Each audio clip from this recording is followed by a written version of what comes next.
Zoe S asks, this was a really good video. Could you also do anti-consume last? Thanks for asking this question, Zoe. And this question is very near and dear to my heart because I am constantly exposed to people that have consumed last, especially anti-consume last. To sum up my opinion of what I think of people who don't use their anti-consume last, and it's that you can't trust a person who can't logically answer the question why. And I'm gonna elaborate on this more as we go through this video. But basically, to give you a little bit of backstory, I was born in a country called the Philippines, but I'm actually 99.9% Chinese according to my 23andMe DNA test. However, at a young age, I moved to Canada, and since then, I have grown in Canada. So as you can see, I'm very multicultural and I've been exposed to many different cultures. And I know for a fact that humans are more or less pretty much the same regardless of their racial background, at least mentally. And it really depends on their cultural experience. And I want to talk more about cultural experience because I think that the biggest thing that we're going to cover in this video really is the SF blast and the anti-consume axis. So because I was born in a country called the Philippines, from time to time I do go back there and visit relatives. And the thing that I notice the most is the racial inequality in that country. There is still a lot of racism happening in the Philippines. And to give you an example, when I was growing up, one of my uncles got kicked out of the family because he ended up marrying a Filipina, which is super ridiculous if you think about it. Like, why would you even care what race your kids end up marrying? Now, this racial prejudice has slowly eroded over the years, but it's still present. For example, my mother would often tell my sisters not to date someone that is from the Philippines. And if you ask her the question why should you not date someone from the Philippines? She just said, oh, Chinese people don't date Filipinos. And then you think about it and you're like, that doesn't even make any sense. To make things even worse, I went back to the Philippines a few years ago and my cousin forced me to go to church. So I'm like, okay, fine, I'll go to church, even though I don't really believe in Christianity anymore. And I was really appalled by what the pastor said during his sermon. And pretty much he said that if you are gay, you are going to hell. And I just couldn't wrap my head around that concept. And I said to myself, thank God I am not in this religion anymore. I cannot accept this ridiculous prejudice that has no merit and has no logical reason to it whatsoever. I even confronted my cousin about it later on when we went back to her place.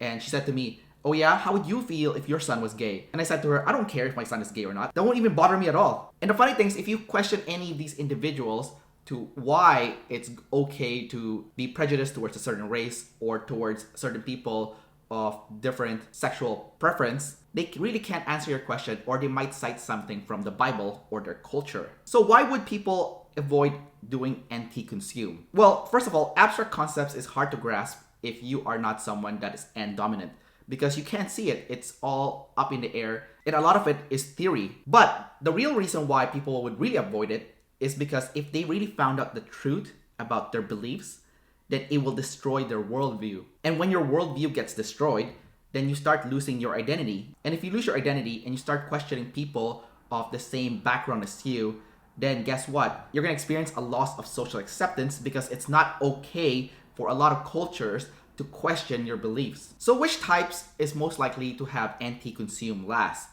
And those type would be the ESFJ or ISFJ, blast, sleep, play, consume. In my opinion, depending on your cultural background, this could be one of the most dangerous personality types out there. And the reason why is because not only is consume last, play is also a demon. So really, there's nothing abstract and there's nothing coming in that's new, and everything that these individuals is processing is within their head. And whenever you process something just inside your head and you're not getting any new input, then chances are you're gonna be stuck in your ways and you're gonna be teaching people or controlling people or forcing people to adhere to social values that might be completely obsolete. Other types that might have consume last would be the ENTP, play, blast, sleep, consume, or the INTP, sleep, blast, play, consume. The ENTP consume last is super rare. I don't know any ENTPs with consume last. And the INTP consume last, they do exist, they're just very rare. So I do believe Gretchen Rubin is an INTP and she's consume last. So let's break down what anti-consume is. So anti-consume starts out with extroverted intuition, and extroverted intuition is gathering ideas and patterns. It's focusing on the new instead of the known. It's connecting the dots. It's brainstorming ideas, and ideas are not personal. And it's also responsible for conceptual and pattern memory. And finally, it's also living in the future. A lot of extroverted intuition individuals, especially those with extroverted intuition in a savior state, would tell you that they tend to get anxious because they can see all the chaos that's coming from the future. The second part of anti-consume is introverted thinking. And introverted thinking is an identity function. It's an internal decider, so you're making a decision for yourself. It's also truths. Your reasons are personal. It's a focus on logical consistencies and problem solving. It's creating a framework for certain objects or areas, for example, computer, cars, MMA fighting, and whatever it is of area of interest for you. It's also maximizing effectiveness with minimal amount of work. So when you put this together, you get NT consume, which is a combination of TI and NE together. And this is an introverted animal.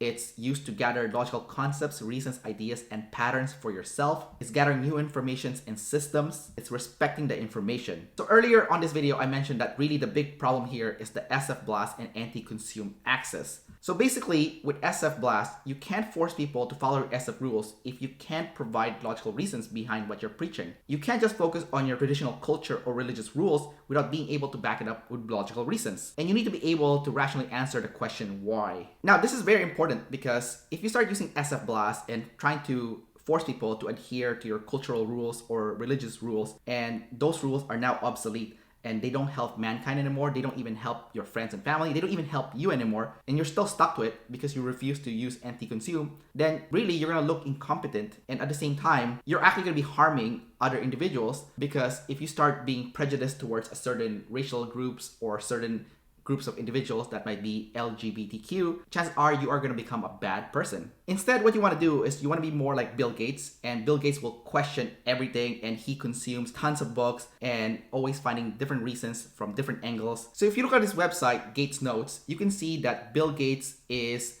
insane when it comes to reading a lot of books, and he's really helping humankind by doing so much consume, especially anti-consume, because right now he's eradicating a lot of known human diseases that can kill thousands of people. So really, he's using his anti-consume to help other people. And when you help other people, it's very SF because you're making people feel good, you're making people feel better. Ironically, I also noticed that Bill Gates has also stepped up his SF game, and he's now doing a podcast. And you know, if you go to his podcast, he's even using like really nice music. Hi, I'm Rashida Jones. Hi, I'm Bill Gates. And we're here to ask the big questions. Can we just talk? Can we just talk? So as you can see, Bill Gates is even using really nice music now in his podcast, which is very SF of him, and he's SF last. So if Bill Gates is working on his SF last, then there's no reason why people with anti-consume cannot work on their anti-consume. Now, the most alpha person to use as reference to learn how to use anti-consume would be Chris Voss. So he's an ISFJ, SIFE, blast, sleep, play, consume, masculine, feminine. And if you've ever read his book, Never Split the Difference, you would know that his biggest tool that he used to get hostages out of terrible situations with terrorists and whatnot is by using consume. So pretty much he does a deep research on the terrorists. And also when he talks to a terrorist, he is practicing deep listening. And by listening carefully and using what they say to him to help those people feel understood, he's helping tons of people get freed from terrorists and saving their lives. So as you can see, by using anti-consume and really understanding the motives and the reasoning behind people's actions, then you can really make the world a better place. So to sum up what anti-consume is, it's very important that you question everything and you research everything. And if you're a beginner, the best way to do it is to start with play. So why do you want to start with play? Play is also using NE, and basically you're going to be gathering what is the point from the tribe. So once you know the big picture, what is the point, then you can start digging deeper from there and understanding the reasons why that is the point. I know that sounds a little bit confusing, but basically next time you talk to people, just ask them about what they're working on in their life. So be curious and practice deep listening with other people. Really understand what they're trying to achieve in their life. Now, once people tell you what is important to them and what it is that they're trying to achieve in their life, then you can practice doing some anti-consume now by taking what they said and doing some research on it. And you can do the research by watching a science TV show or listening to audiobooks or reading a book and learning the science or logical concepts behind your topic of interest, as well as your friends and family members' topic of interest. Remember, anti-consume also means you're gathering for yourself. So after speaking with your friends and family, and after they tell you what is important to them, then you can take bits and pieces from everyone and think to yourself, okay, what is the truth here? And later on, when you do want to do more SF blast, whether you are trying to preach your religion or your beliefs. At the very least, if someone were to go against what you're saying, you're not going to put them in a defensive because you're trying to force them to adhere to your social rules, your cultural rules, or your religious rules. Instead, by listening to the other individual, you can hear and listen what they really care about in their life. And then you can match it. So NE is also a lot of connecting the dots, right? And then you can connect it to something in your religion or cultural belief that would actually help that other individual make their life better. So really, you're just connecting something that you would originally preach and teach, but now you're going to be connecting it with something that would also benefit this other person. So even if they don't join your religion or they don't adhere to your religion or your social rules, at the very least, they might take parts of it. And by doing that, you've made some progress instead of no progress, and instead just built up animosity.